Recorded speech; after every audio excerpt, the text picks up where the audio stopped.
السلام علیکم ورحمۃ اللہ وبرکاتہ۔ دوستوں، درس قرآن و حدیث صرف 10 منٹ میں آپ سمجھ سکتے ہیں کہ اللہ ہمیں قرآن میں کیا پیغام دے رہا ہے۔ اس درس کو اینڈ تک دیکھیں اور دیگر دوستوں سے بھی شیئر کریں۔ جزاک اللہ۔ الحمدللہ رب العالمین والصلاة والسلام علی سید الانبیاء والمرسلین، اما بعد فاعوذ باللہ من الشیطان الرجیم، بسم اللہ الرحمن الرحیم۔ ناظرین کرام، ایک مرتبہ پھر حاضر ہوئے ہیں سلسلہ درس قرآن لے کر آپ کی خدمت میں۔ امید ہے کہ آپ بخیر و عافیت سے ہوں گے۔ آج ہم سماعت کریں گے سورہ بقرہ کی آیت نمبر 126 اور 127۔ آئیے سماعت کرتے ہیں کہ اللہ تبارک و تعالی نے اپنے پاک کلام کی پاک آیت میں ہمارے لیے کیا پیغام دیا ہے۔ درس کو مکمل طور پر سنیے گا۔ اللہ تبارک و تعالی اس قرآن مجید فرقان حمید پر ہمیں عمل کرنے کی توفیق عطا فرمائے۔ ناظرین کرام، بات چل رہی تھی حضرت ابراہیم علیہ السلام کی۔ حضرت ابراہیم علیہ السلام نے کس طرح کعبۃ اللہ کو تعمیر کیا اور اللہ تبارک و تعالی نے حضرت ابراہیم علیہ السلام کو کس طرح آزمایا۔ آئیے سنتے ہیں اس آیت مبارکہ میں اللہ تعالی نے کیا پیغام دیا ہے۔ بسم اللہ الرحمن الرحیم۔ ترجمہ: اللہ کے نام سے شروع جو نہایت مہربان رحم والا ہے۔ وَإِذْ قَالَ إِبْرَاهِيمُ رَبِّ اجْعَلْ هَٰذَا بَلَدًا آمِنًا وَارْزُقْ أَهْلَهُ مِنَ الثَّمَرَاتِ مَنْ آمَنَ مِنْهُمْ بِاللَّهِ وَالْيَوْمِ الْآخِرِ قَالَ وَمَنْ كَفَرَ فَأُمَتِّعُهُ قَلِيلًا ثُمَّ أَضْطَرُّهُ إِلَىٰ عَذَابِ النَّارِ وَبِئْسَ الْمَصِيرُ۔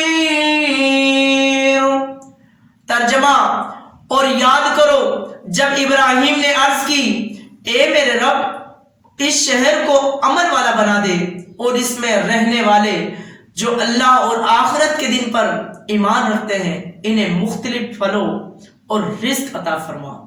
اللہ نے فرمایا، اور جو کافر ہو تو میں اسے بھی تھوڑی سی مدت کے لیے نفع اٹھانے دوں گا، پھر اسے دوزخ کی طرف مجبور کر دوں گا اور وہ پلٹنے کی بہت بری جگہ ہے۔ حضرت ابراہیم علیہ السلام نے تعمیر کعبہ کے بعد متعدد دعائیں مانگی، کثیر تعداد میں دعائیں مانگی۔ اس سے معلوم ہوا کہ نیکی کر کے قبولیت کی دعا کرنا سنت خلیل ہمارے جد امجد حضرت ابراہیم علیہ السلام کی سنت ہے۔ حضرت ابراہیم علیہ السلام نے اولاد کے لیے امامت کی دعا مانگی تھی۔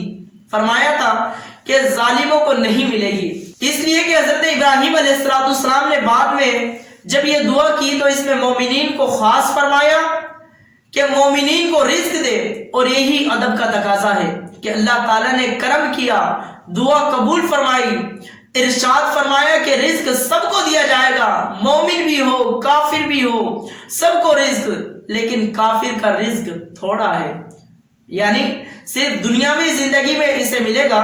حضرت ابراہیم علیہ السلام نے خانہ کعبہ کے لیے رزق کی فراوانی کی دعا مانگی تھی۔ اس دعا کی قبولیت ہر شخص اپنی آنکھوں سے دیکھ سکتا ہے کہ دنیا بھر کے پھل اور کھانے یہاں باکثرت ملتے ہیں۔ ناظرین کرام، یہ حضرت ابراہیم، ہمارے جد امجد حضرت ابراہیم علیہ السلام کی دعا کی برکت ہے کہ حضرت ابراہیم علیہ السلام نے دعا کی تھی، اے ہمارے مالک و مولا، اس شہر کو امن والا بنا دے، اس شہر میں مختلف قسم کے رنگ برنگے پھلوں سے نواز دے اور رزق میں برکت دے۔ اور حضرت ابراہیم علیہ السلام نے مومنین کے لیے دعا کی تھی۔ اللہ نے فرمایا کہ چاہے مومن ہو کافر ہو سب کو رزق دیا جائے گا، لیکن کافر کا رزق تھوڑا ہے، پھر اسے دنیا میں ہی ملے گا، اس کے بعد اسے موت آ جائے گی، موت آنے کے بعد میں اسے مجبور کر دوں گا وَبِئْسَ الْمَصِيرُ، جہنم کی طرف، اور کیسا برا ٹھکانہ ہے۔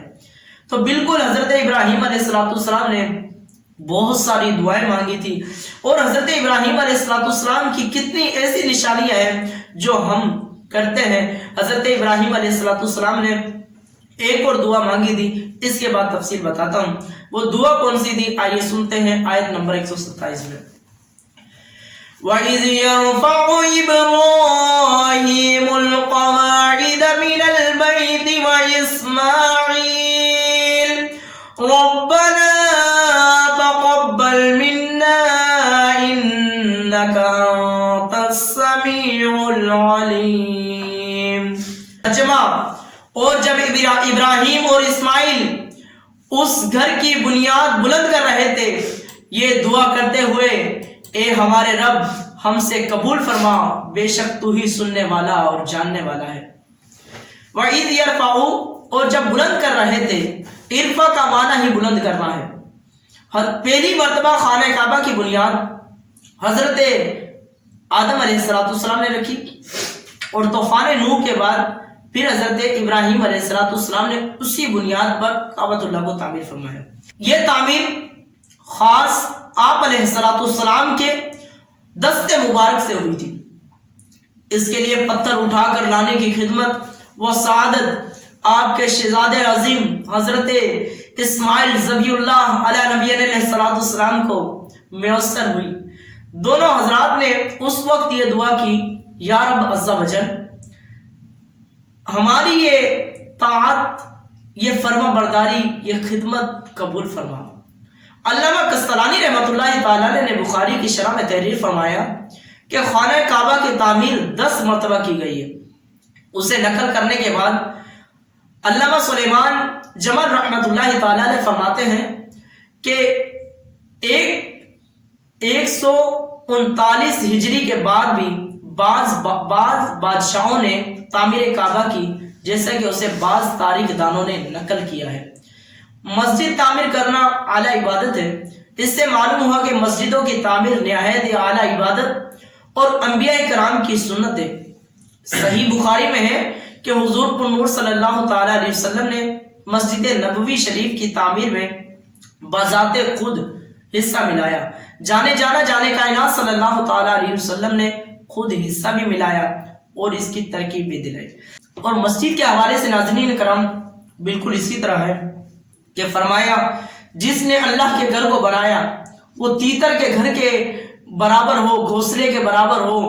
فرمایا کہ اللہ تبارک و تعالیٰ جنت میں اس کے لیے زبرجد کا گھر بنائے گا۔ تو مسجدیں بالکل بنانی چاہیے۔ بات چل رہی تھی حضرت ابراہیم علیہ السلام کی کہ اللہ تبارک و تعالیٰ نے کتنی بڑی بڑی آزمائشوں سے حضرت ابراہیم علیہ السلام کو آزمایا۔ اور آپ نے پچھلے درس میں سنا ہی ہوگا کہ حضرت ابراہیم علیہ السلام کو مالی طور پر آزمایا گیا، جانی طور پر آزمایا گیا، بیٹے کی جان لے کر آزمایا گیا۔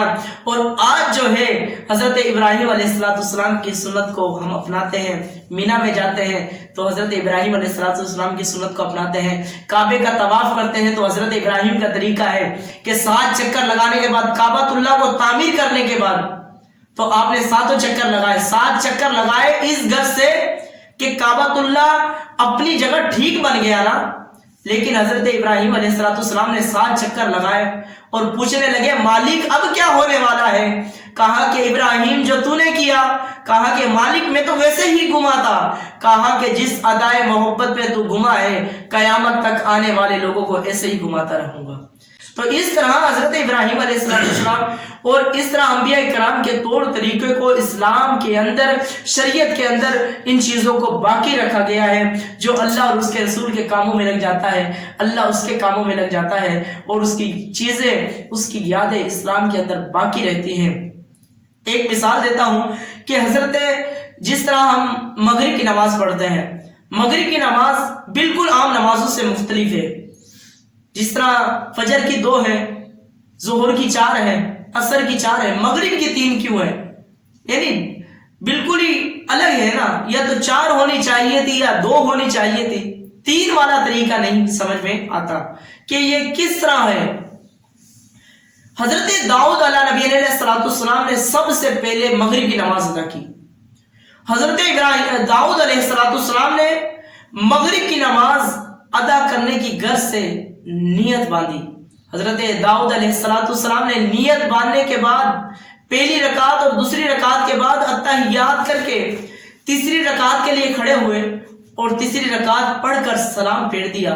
سلام پھیرنے کے بعد آپ نے کہا کہ پڑھنی تو 4 تھی اور 3 پر سلام پھیر دیا۔ دوبارہ پڑھنے لگے، گیٹ سے آواز آئی اے داؤد رک جاؤ۔ کہا کہ مالک 4 پڑھنا چاہ رہا تھا لیکن 3 پر سلام پھیر دیا۔ گیٹ سے آواز آئی اے داؤد جس ادائے محبت میں تم نے 3 رکعت پڑھی ہے قیامت تک آنے والے لوگ 3 ہی پڑھتے رہیں گے۔ یہ بالکل ان کے طور طریقے کو، انداز کو اب اس طرح بھی نہیں کہا جائے گا کہ حضرت داؤد علیہ السلام سے غلطی ہوئی۔ انبیاء کرام کی طرف غلطی کی نسبت بالکل نہیں کی جائے گی۔ یہ ہے کہ اس میں بہت ساری حکمتیں ہیں۔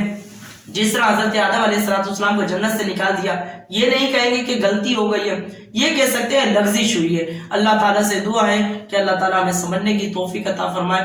آمین بجاہ نبی صلی اللہ علیہ وسلم۔ برائے مہربانی اس ویڈیو کو لائک کر دیں، چینل کو سبسکرائب کر کے بیل آئیکن دبا دیں تاکہ آپ کو آنے والی ویڈیو کی نوٹیفیکیشن ملتی رہے۔ جزاک اللہ خیرہ، اللہ آپ کو درس دیکھنے کا اجر عطا فرمائے، آمین۔